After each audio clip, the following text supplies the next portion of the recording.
50 लाख लाडक्या बहिणी लवकरच अपात्र ठरणार आहेत। पाहूयात 60 सेकंदात बातमी। राज्य सरकारची गेम चेंजर ठरलेली मुख्यमंत्री लाडकी बहीण योजना पुन्हा एकदा वादाच्या भोवऱ्यात अडकली आहे। एकीकडे लाभार्थ्यांना मे महिन्यात 10वा हप्ता मिळत असताना दुसरीकडे सरकारने लाभार्थ्यांच्या वार्षिक उत्पन्नाची पडताळणी सुरू केली आहे। त्यामुळे अपात्रतेची अनेक कारणे समोर येत आहेत। पाठीमागच्या काळामध्ये ज्यावेळेस आम्ही ही योजना आणली त्यावेळेस आमच्याकडे फार काळ कमी होता। तुम्हाला सगळ्यांना आठवत असेल की 2-3 महिन्यातच लगेच निवडणुका लागून होत्या। त्यावेळेस या सगळ्या गोष्टी तपासण्याच्या करता जेवढे वेळ पाहिजे होता तेवढा मिळाला नाही। सरकारी कर्मचाऱ्यांनीही या योजनेचा लाभ घेतल्याचं आता निदर्शनास आलंय। इन्कम टॅक्स कडील माहितीवरून 2.5 लाखांपेक्षा जास्त उत्पन्न असलेल्या अर्जांची संख्या 50 लाखांहून अधिक असू शकते। त्यामुळे हे सर्व बोगस लाभार्थी अपात्र ठरणार आहेत। एकीकडे आता अर्थमंत्र्यांच्या वक्तव्यामुळे लाडकीचं टेन्शन वाढलं तर दुसरीकडे लाडकी बहीण योजनेवरून खासदार संजय राऊतांनी अजित पवारांच्या राजीनाम्याची मागणी केली। तर मत मिळवण्यासाठी लाडकी बहिणींच्या अर्जांची छाननी केली नाही, त्यामुळे अर्थ खात्यात घोटाळा झालाय असं म्हणून सामाजिक कार्यकर्त्या अंजली दमानी यांनी निशाणा साधलाय।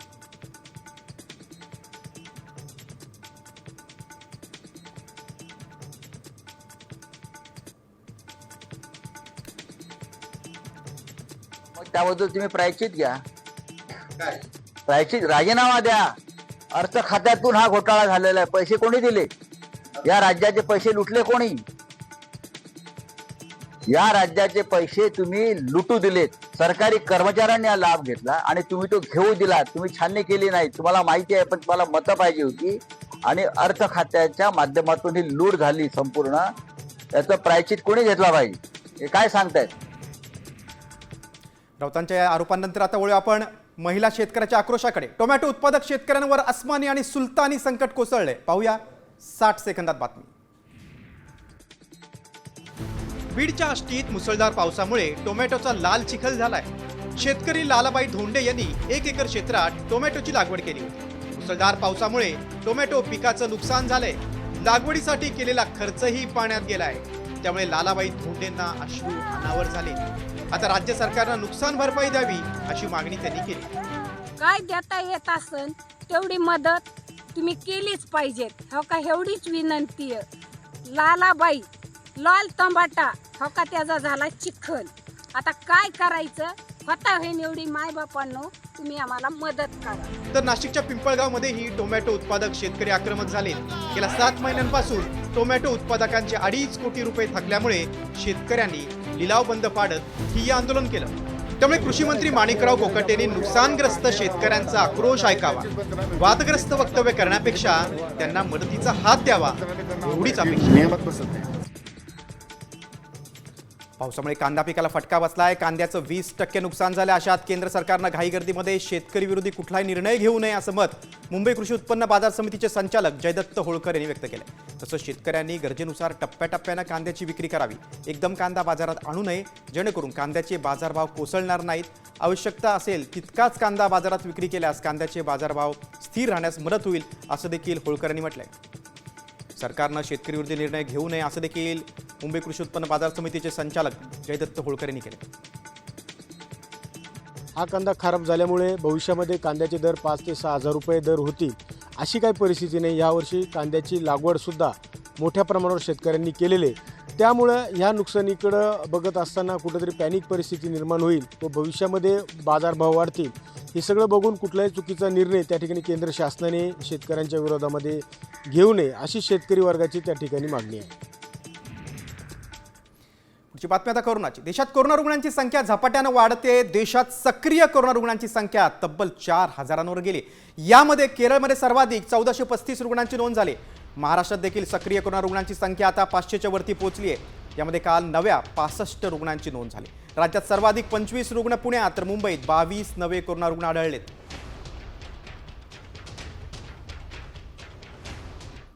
तर पुण्यात काय कोरोनाची स्थिती आपण पाहूया। राज्यभरात कोरोनाचे सर्वाधिक रुग्ण पुण्यात आहेत। गेल्या 24 तासात 65 रुग्णांना कोरोनाची लागण झाली आहे। या 65 रुग्णांपैकी सर्वाधिक 25 रुग्ण हे पुण्यातील असल्याची माहिती आरोग्य विभागाकडून समोर आलेली आहे। मुंबई पिंपरी चिंचवडसह इतर ठिकाणी संसर्गात मोठी वाढ झाली आहे. 65 रुग्णांपैकी 25 पुणे महापालिका अंतर्गत, मुंबईत 22 आहेत, ठाण्यात 9 आहेत, पिंपरी चिंचवडमध्ये 6 आहेत, कोल्हापूर क्षेत्रामध्ये 2 आहेत, तर नागपूरमध्ये 1 रुग्ण आहे. अशी ही सगळी संख्या समोर आलेली आहे.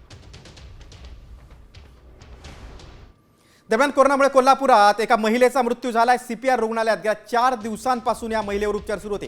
कोरोनामुळे जिल्ह्यातील हा पहिलाच मृत्यू आहे, त्यामुळे आरोग्य यंत्रणा आता सतर्क झाली आहे. ही महिला 75 वर्षांची होती.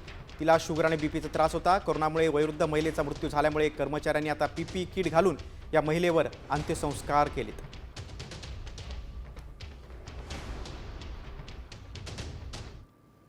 तर दुसरीकडे अहिल्यानगर जिल्ह्यात देखील आता 2 कोरोनाबाधित रुग्ण आढळलेत. एकावर शहराच्या खासगी रुग्णालयात उपचार सुरू आहेत, तर दुसऱ्या रुग्णाला उपचारासाठी आता पुण्यात हलवण्यात आलंय. कोविड रुग्ण आढळून आल्यानं आता जिल्हा रुग्णालयात अतिदक्षता विभागात 10 बेड राखीव ठेवण्यात आलेत. त्याचबरोबर उपाययोजना म्हणून प्रत्येक गावाचं सर्वेक्षण सुरू करण्यात आलंय.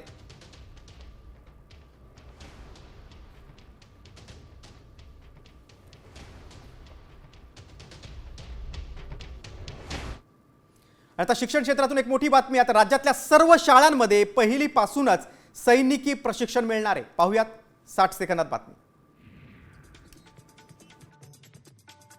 राज्य सरकार शिक्षण क्षेत्रात आमूलाग्र बदल आणण्यासाठी प्रयत्नशील आहे. परीक्षा पद्धतीत बदल केले जात आहेत आणि याच पार्श्वभूमीवर आता शाळांमध्ये देशप्रेमाचे धडे अनिवार्य असणार आहेत. विद्यार्थ्यांमध्ये राष्ट्रभक्तीची जाणीव निर्माण व्हावी, नेशन फर्स्ट हा विचार रुजवण्याच्या उद्देशाने इयत्ता पहिलीपासूनच सैनिकी शिक्षणाचे प्राथमिक स्तरावरील प्रशिक्षण विद्यार्थ्यांना दिलं जाणार असल्याची घोषणा शालेय शिक्षण मंत्री दादा भुसेंनी केली आहे. पहिलीच्या पासून सैनिकी प्रशिक्षणाचे प्राथमिक पातळीवरचे धडे, माजी सैनिक, आमचे sports teacher, NCC scout guide हे सर्व शिक्षक त्या ठिकाणी त्या विद्यार्थ्यांना त्या ठिकाणी धडे देतील. महाराष्ट्रामध्ये 38 सैनिकी शाळा आहेत. आता सगळ्याच प्राथमिक शाळेमध्ये सैनिकी प्रशिक्षण मिळणार असल्यानं साहस, कणखरता आणि देशप्रेम निर्माण होण्यासाठी ते पूरक ठरणार आहे. आता हवामान विभागाच्या माहितीकडे, राज्याच्या सर्वच जिल्ह्यांमध्ये मे महिन्यात दमदार पाऊस झालेला आहे. मात्र आता जून महिना पूर्ण कोरडा जाण्याची शक्यता हवामान खात्याने वर्तवली. केरळपासून महाराष्ट्रापर्यंत मान्सून वेळ आधीच दाखल झालाय. तसंच मे महिन्यात देशभरात मुसळधार पाऊस झालाय. या पावसामुळे नवीन उच्चांक निर्माण झालाय. देशभरातील मार्च ते मे या 3 महिन्याची सरासरी पहिल्याच 42% पाऊस झालेला आहे. त्यामुळे आता जून महिन्यात पावसाचं प्रमाण कमी राहण्याची शक्यता वेधशाळेने वर्तवलेली आहे. महाराष्ट्रावर जास्त ढग किंवा जे पाऊस देणारे ढग आपल्याला दिसत नाहीत आणि येणाऱ्या 4 ते 5 दिवसाचा किंवा एका आठवड्याचा जर विचार कराल तर महाराष्ट्रात उघडीप दिसून येण्याची शक्यता आहे. काही ठिकाणी किंवा तुरळक ठिकाणी आपण म्हणू शकतो की मेघगर्जनेसह पाऊस होण्याची शक्यता आहे, परंतु तो सर्वदूर असणार नाही आहे.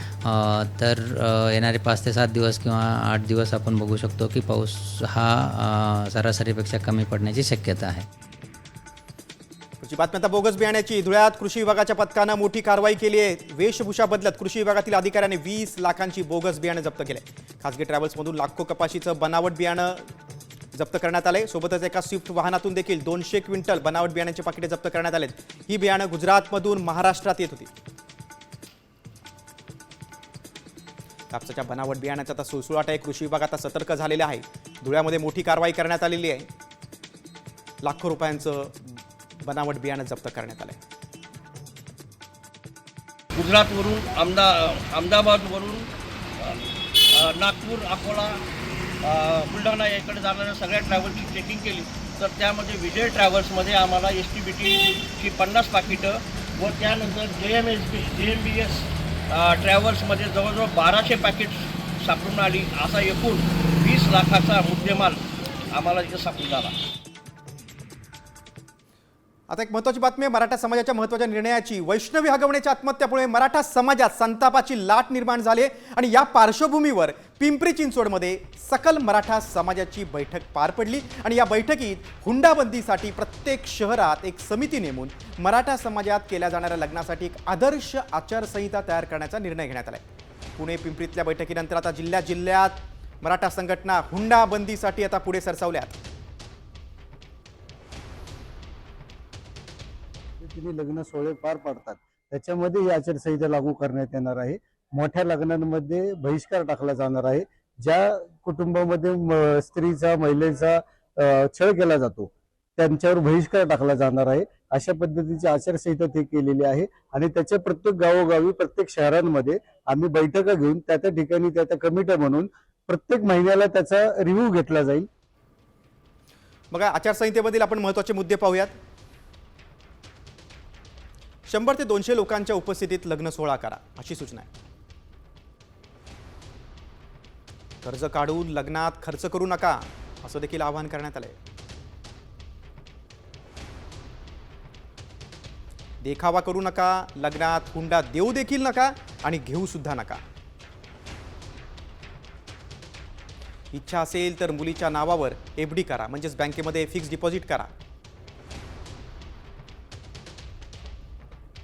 लग्न, साखरपुडा, हळद एकाच दिवशी करा. सलग 2 ते 3 दिवस सोहळे नको.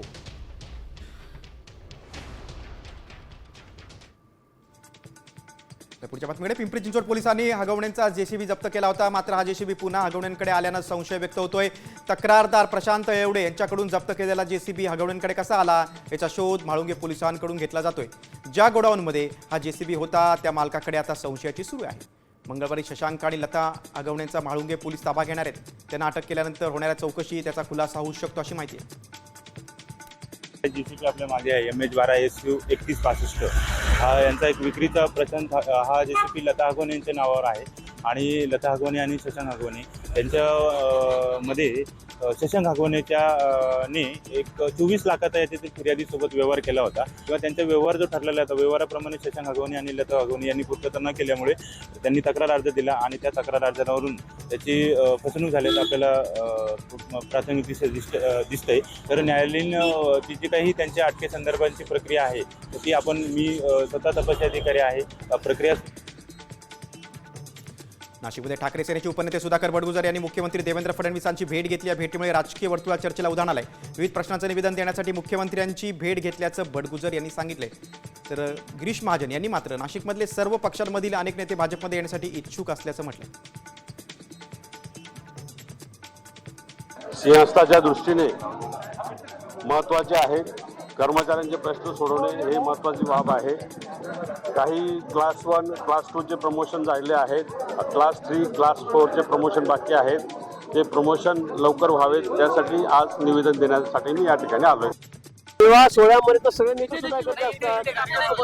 नाही, मला अजून त्याच्याबद्दल काही माहिती अशी अजून काही चर्चा कुठे नाही आहे. पण नाशिक शहरामध्ये जिल्ह्यामध्ये अनेक नेते, अनेक सर्वपक्षीय नेते, प्रमुख पदाधिकारी, कार्यकर्ते हे भाजपत येण्याला उत्सुक आहेत. थोडे दिवस आपण वाट बघा, पुढे काय काय होतं ते आपल्या आठवडाभरामध्ये आपल्याला चित्र स्पष्ट होईल.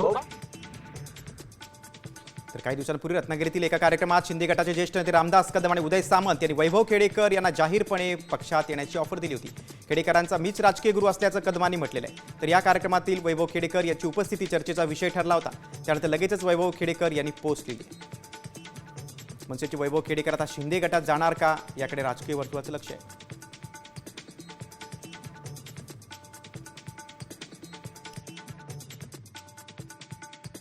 वैभव खेडेकर माझं काय करते, मी त्यांचा राजकीय गुरु आहे. त्यांचा देखील त्याला राष्ट्राकडे घेऊन जाणार देखील मीच आहे. मी सगळे घेऊन राष्ट्राकडे म्हणून सगळी आपण सगळे एका कुटुंबाची माणसं आहोत. आता भैरवनाथाची कदाचित ही इच्छा असू शकते की जे व्यासपीठ इथं तयार झालेलं आहे हे व्यासपीठ तसंच्या तसं बाईंच्या नेतृत्वाखाली राहावं. वैभवजी असं म्हणतोय. पुढची बातमी आता छत्रपती संभाजीनगरमधून. हॉटेल व्यवहार प्रकरणी टीका झाल्यानंतर आता शिंदे सेनेचे मंत्री संजय शिरसाटांनी टेंडरमधून माघार घेतली. माझ्या मुलाला टेंडरमधून बाहेर व्हायला सांगितलंय. दम असेल तर तुम्ही टेंडर भरा आणि हॉटेल घ्या असं ओपन चॅलेंज आता शिरसाटांनी खासदार संजय राऊत यांना दिले. तुमची लायकी असल्यामुळे तुम्हाला लोन मिळत नसल्याची टीका देखील संजय शिरसाट यांनी केली.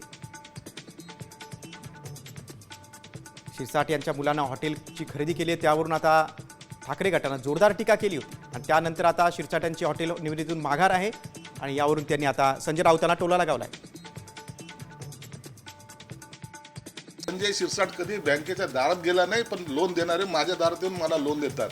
इथं जिथं बसलोय ना 5 कोटी रुपयाची फाईल त्यांनी सिग्नेचर केली मी बँकेची लोनची, इथे येऊन साहेब केला.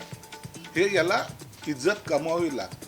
मी उद्या माझ्या मुलाला ते टेंडरची जे काय प्रोसेस आहे पत्र द्यायला लावतोय, त्या प्रकरणातून बाजू होतोय आणि जे 110च्या गप्पा करतात त्यांना सांगतोय आता तुम्ही घ्या पेढे घेऊन मी तुमच्या घरी येईल. पुढील बातमीकडे. समाजवादी पार्टीचे नेते अबू आझमी यांनी सह्याद्री अतिथीगृहावर मुख्यमंत्र्यांची भेट घेतली. राज्यात 7 जूनला बकरी ईद साजरी केली जाणार आहे. मात्र त्याआधीच राज्य गौसेवा आयोगानं 3 जून ते 8 जून या कालावधीत पशु बाजार बंद ठेवण्याचे निर्देश दिले. यावरून अबू आझमी आक्रमक झालेत. बकरींची कत्तल होणारच अशी ठाम भूमिका आझमींनी घेतली. तर आता कुठे गेले पशुप्रेमी असा सवाल करत नितेश राणेंनी प्रश्न उपस्थित केला. सोसाइटी जब एनओसी देगी तो बकरे कटेंगे वहाँ पर, ये पहले से हो रहा है. तो ये लोग क्रिटिसाइज कर रहे हैं कि सोसाइटी एनओसी देने ना पाए. ये क्रिश सुमैया हैं, कुछ और लोग हैं, नीतीश राणे हैं, इनके पास कोई काम नहीं है सिवाय इसके. बेचारे जो है ना सिर्फ 24 घंटे इसी काम में लगे रहते हैं कि हिंदू मुस्लिम करते रहो. उनसे बोलिए हमारा संविधान 1400 साल पहले बन चुका है. उस संविधान में एक लफ्ज़ भी चेंजिंग हम बर्दाश्त नहीं करेंगे. जो संविधान इस्लाम का है उसी के हिसाब से होगी. दुनिया में हर जगह कुर्बानी होती है, यहाँ भी कुर्बानी होगी. ये सेकुलर देश है. अभी बकरी ईद के टाइम क्यों बोलते नहीं कि एनवायरमेंट फ्रेंडली बकरी ईद करो, वर्चुअल बकरी काटो? क्यों नहीं पूरा मुस्लिम समाज साथ में आके ऐसा सोचता है कि चलो हमारे इस त्यौहार के वजह से इतने सब बकरियों को काटा जाता है, चलो हम एनवायरमेंट फ्रेंडली बकरी बनाते हैं. कहाँ गए वो पशु प्रेमी जो हमको हिंदुओं को ही जब सब एडवाइस देने वाले, कहाँ गए वो? पुढची बातमी आता किल्ले रायगडाची. शिवाजी महाराजांच्या काळातला सर्वात मोठा ऐतिहासिक पुरावा किल्ले रायगडावर सापडलाय. पाहूया 60 सेकंदात बातमी. किल्ले रायगडावर पुरातत्व विभागाकडून सुरू असलेल्या उत्खननादरम्यान ऐतिहासिक खगोलशास्त्रीय उपकरण यंत्रराज अर्थात सौम्य यंत्र सापडलंय. या शोधामुळे रायगडाच्या बांधकामात तत्कालीन अत्याधुनिक आणि शास्त्रोक्त पद्धतींचा वापर झाल्याचा पुरावा हाती लागलाय. माजी खासदार संभाजीराजे छत्रपती यांनी आपल्या फेसबुक पोस्टद्वारे याबाबत माहिती दिली आहे. यंत्रराज हे प्राचीन काळापासून ग्रहताऱ्यांचा अभ्यास, दिशांचा वेध आणि वेळ मोजण्यासाठी वापरलं जात होतं. यंत्र वापरून ताऱ्यांची, ग्रहांची दिशा ठरवणं आणि त्याच्यावरून मग अभ्यास करणं, म्हणजे ज्योतिषशास्त्राचा असेल किंवा ग्रह नक्षत्रांचा असेल, त्याच्यासाठी यंत्र वापरलं जात होतं. रायगड किल्ल्यावरच्या उत्खननामध्ये अशा पद्धतीचं यंत्र इतक्या शतकानंतर ते सापडलेलं आहे. तर त्याचं योग्य जतन संवर्धन झालं पाहिजे. रायगडाच्या बांधकामादरम्यान खगोलशास्त्रीय गणनांसाठी या यंत्राचा वापर झाला असण्याची शक्यता संशोधकांनी व्यक्त केली आहे. पुढची बातमी आहे मुंबईतून. लोकलमधील महिलांच्या जीवघेण्या प्रवासाचा एक धक्कादायक व्हिडिओ समोर आलाय. पाहूयात 60 सेकंदात बातमी. ऑफिसला वेळेवर पोहोचण्यासाठी मुंबईतील चाकरमानी मिळेल त्या मार्गानं जमेल तसा गुराढोरांसारखा मुंबईतल्या लोकलमधून अगदी वर्षानुवर्ष प्रवास करताय. काहींना तर लोकलच्या गर्दीमधून प्रवासामुळे आपला जीव गमवावा लागलाय. मात्र नाही कधी गर्दी कमी होते ना जीवाचा धोका. हे केवळ पुरुषांच्याच बाबतीत नव्हे तर महिलांनाही या जीवघेण्या गर्दीचा दररोज सामना करावा लागतोय. असाच एक व्हिडिओ समोर आलाय. या व्हिडिओत महिलांचा जीवघेणा प्रवास सुरू असल्याचं पाहायला मिळतंय. एक तर घरचं सर्व करायचं काम, नंतर मुलांचं, त्याच्यामध्ये नंतर मग घाईमध्ये ट्रेन पकडायचे, ट्रेनमध्ये लटकत प्रवास करायचा. म्हणजे महिलांसाठी हे बरोबरच नाही, असुविधा खूप आहे. तर त्याच्यासाठी ना केंद्र सरकारने लक्ष देऊन ट्रेन वाढवायला पाहिजे, महिलांची सुरक्षता वाढवायला पाहिजे ट्रेनमध्ये. या महिलेसारख्या असंख्य महिलांना या परिस्थितीला दररोज सामोरं जावं लागतंय आणि असा जीवघेणा प्रवास करावा लागतोय. हा संघर्ष वर्षानुवर्ष सुरू आहे. मात्र ढिम्म रेल्वे प्रशासन केवळ बघ्याची भूमिका घेऊन या राज्यभरातल्या बातम्यांचा वेध घेतल्यानंतर आता एक वेगळी बातमी. तुम्ही आता बाईकवर बसून उडू शकणार आहात. हो, तुम्ही अगदी बरोबर ऐकलंय. पाहूयात 60 सेकंदात बातमी.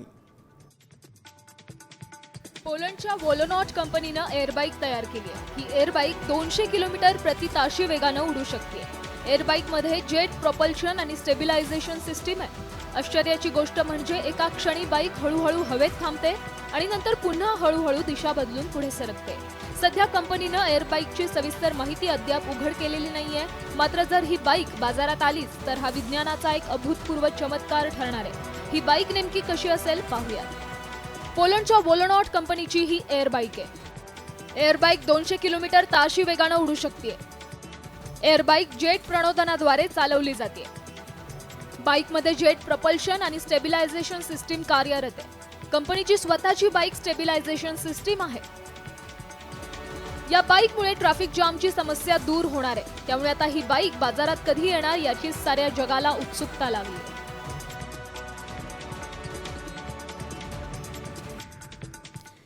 एअर बाईक नंतर आपण आता जमिनीवर येऊया आणि पाहूया राजकीय बातमी. सुनील तटकरेंनी केलेल्या भरत गोगावलेंच्या नॅपकिन नकलीचा शिंदे सेनेच्या आमदारांनी चांगला समाचार घेतलाय.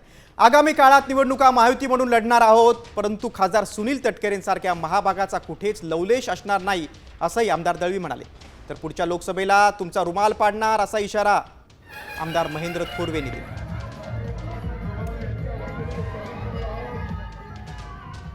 की येणाऱ्या स्वायत्त संस्थेच्या निवडणुकीमध्ये म्हणजे जिल्हा परिषद, पंचायत समिती, नगरपालिकेमध्ये महायुती नव्हे तर युतीच राहील. ती भारतीय जनता पार्टी आणि शिवसेना, त्याच्यामध्ये राष्ट्रवादीचा कुठलाही संबंध राहणार नाही.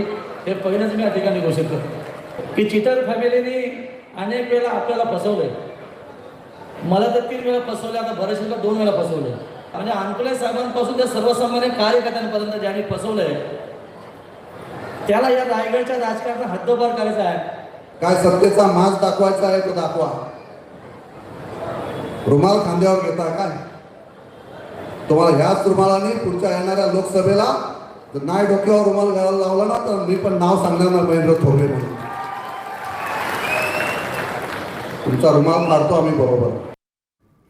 रायगडमधल्या राजकारणानंतर आता पुढची बातमी ज्येष्ठ नागरिकांसाठी खूप महत्त्वाची आहे. या नागरिकांना आता आपलं मृत्यूपत्र घरी बसूनच तयार करता येणार आहे. पाहूया 60 सेकंदात बातमी. ज्येष्ठांच्या सोयीसाठी आणि मृत्यूपत्रावरून होणारे वाद टाळण्यासाठी नोंदणी आणि मुद्रांक शुल्क विभागानं पुढाकार घेतलाय. मृत्यूपत्राची नोंदणी करण्यासाठी सरकारनं 100 रुपये नोंदणी शुल्क निश्चित केलंय. त्याची नोंदणी कोणत्याही दस्त नोंदणी कार्यालयात करता येणार आहे. ज्येष्ठ नागरिकांच्या घरी जाऊन मृत्यूपत्र करून देण्याचा राज्यातील पहिलाच प्रयोग पुण्यात राबवण्यात येतोय. त्यांच्या मानसिकदृष्ट्या ते स्वस्थ आहेत, ज्यांना विल काय करतो हे समजतं आहे, परंतु फिजिकली त्यांना शक्य नाही, काही चॅलेंजेस आहेत, चालणं शक्य नाही, ऑफिसमध्ये येणं शक्य नाही. तसं डॉक्टरांचं सर्टिफिकेट त्याला जोडायला लागतं आणि त्यानंतर 300 रुपये विहित फी आहे ती व्हिजिटची, ती फी भरायची आणि व्हिजिटच्या सगळ्या प्रोसेसचं व्हिडिओ शूटिंग करायचं आहे आणि ती CD आम्हाला द्यायची, कारण उद्या पुरावा म्हणून कधी ते लागलं तसं परिपत्रक आहे वरिष्ठ कार्यालयाचं. पुण्यातला हा प्रयोग राज्यातल्या इतर जिल्ह्यांमध्येही राबवण्यात आला तर ज्येष्ठ नागरिकांना मोठा दिलासा मिळणार आहे.